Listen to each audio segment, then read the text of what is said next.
Welcome back to the SparkPath Micro Lesson Library Tool series. This is video number 4. If you missed our previous guides on Table Talk, the Writing Assessment Tool, or the Comprehension Quiz Generator, you can find links to those videos on the screen right now. Today, we are focused on the 4th utility, the Review Analyzer. Let's click in. The first thing I'll do is toggle to full screen to minimize distractions.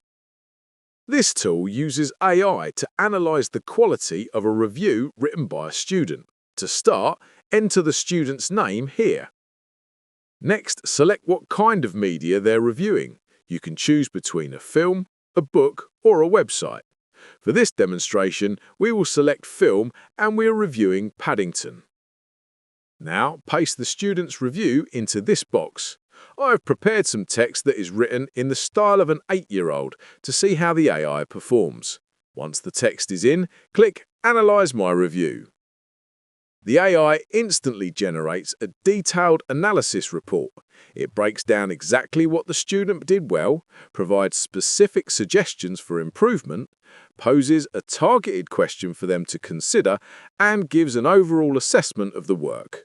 To keep this feedback, simply click the Download Report button here to save a PDF copy. And that is the Review Analyzer, a great way to teach critical thinking and opinion writing. Let's go back to the main library. In the next video of this series, we will be looking at the Spelling Test Generator. Click the link on the screen to join me there.